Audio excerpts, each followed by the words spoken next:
Hello everyone, Alien Volt here, and I am playing Miscreated. Now Miscreated has actually been in early access for a while now, although it's still in an alpha state, very much like DayZ. The engine is built on the Crytek engine, so the graphics are pretty good. I mean, it's a beautiful looking game, although it has been in various stages unplayable for me. Either due by lag or crashing. The current build is actually very playable, and it looks really good.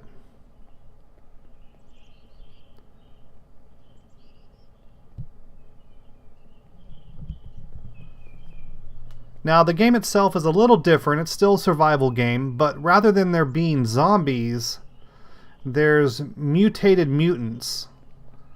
So like there's some type of nuclear warfare and people have been mutated, and civilization is still crashed, so there's not very many people alive.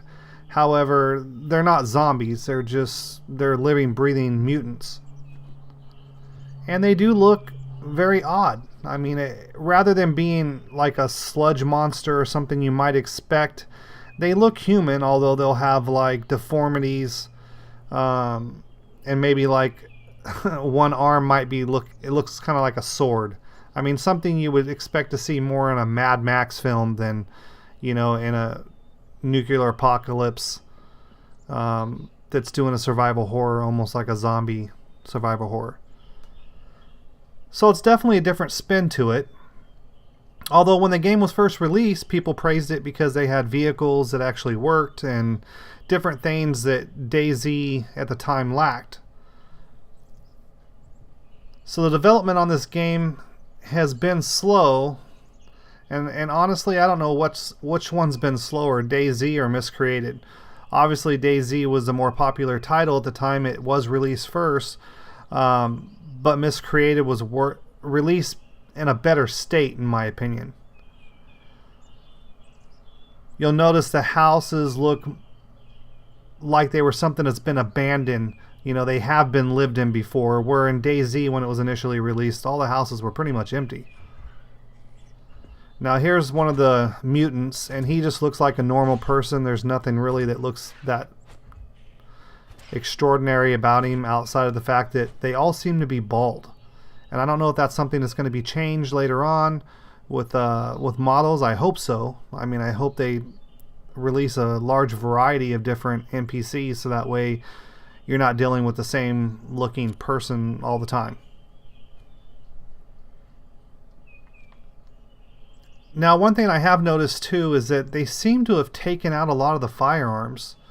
Initially when I played it last year, the game seemed to have a lot of firearms. I found quite a few. In fact, I found more than I could carry. And see, here's a mutant with whatever type of a weapon kind of mutated into his arm there. Looks kind of like a metal spike. And I don't know whether he lost his arm and that's just kind of an attachment he put on there, kind of like a fake limb. But he definitely uses it and it does a lot of damage. But it looks like they've lowered the damage somewhat. Again, when I played it before, the mutants were very difficult to kill if you didn't have a gun. In fact, they could kill you pretty easily. But now they're pretty manageable. However, you do have to have bandages to stop the bleeding, otherwise eventually you will bleed out and die.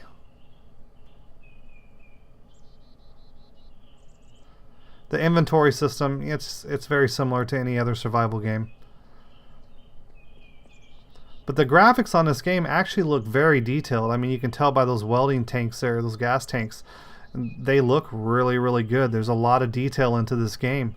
By the time this game is actually finished, if they ever finish it, I mean, I have to throw that disclaimer out there because any early access title that you end up purchasing could come to a point where the developers just stop developing it and walk away. I mean, there have been plenty out there that are like that.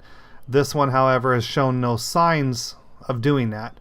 There's actually base housing. From what I understand, it works really well, although I haven't actually created a base myself.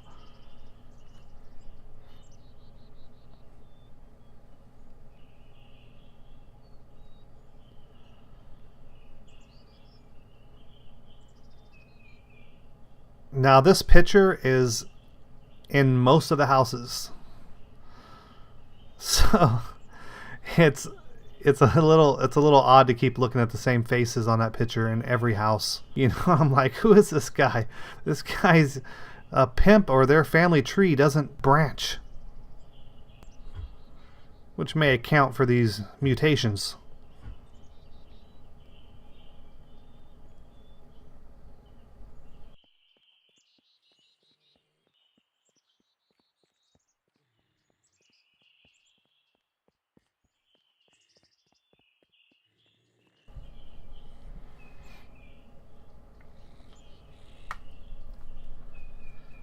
Now, finding supplies has definitely been a little bit more difficult than it was in the past, but they do have a pretty extensive crafting system too.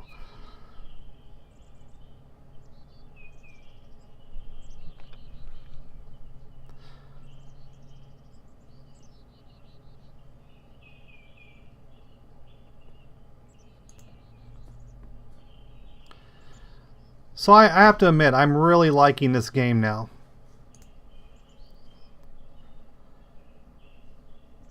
I mean, just the amount of detail they put in here. Look at the coffee mug, Miscreated, on it. It's something you would expect from, you know, a AAA title. And it's not. It's a small development team. So they're definitely putting their heart into this game, which is nice to see.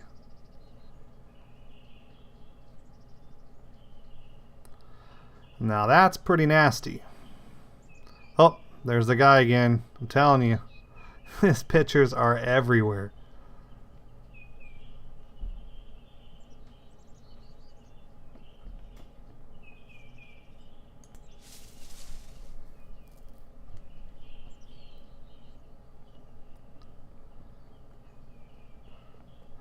Now the map of this game too is pretty decent size.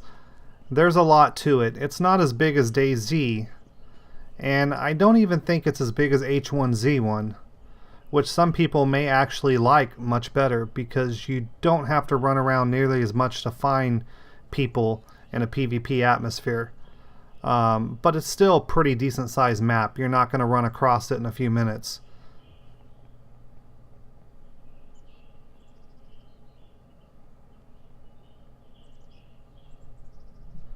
There's plenty of cities, military bases, and housing areas to actually explore. Gas stations and everything you would expect to find in a real world, you're going to find in this game. Now, this server isn't extremely populated, but I did run into one other person out of the 4 that were on the server. And he was brand new to the game. He just picked it up. Didn't even know how to use his mic, what his key bindings were. For just 4 minutes. So we chatted a bit, but unfortunately he ended up DCing shortly afterwards. And by the time, if he came back online, I don't know. I mean, he may have come back online. I didn't really wait around to find out. I went on with my quest of trying to find weapons and seeing how much of the game they've changed. I definitely have been impressed. They've done a lot of work to this and it really shows. It plays really, really smooth at the moment. That's going to be it for this video. Thanks for watching and I'll see you next time.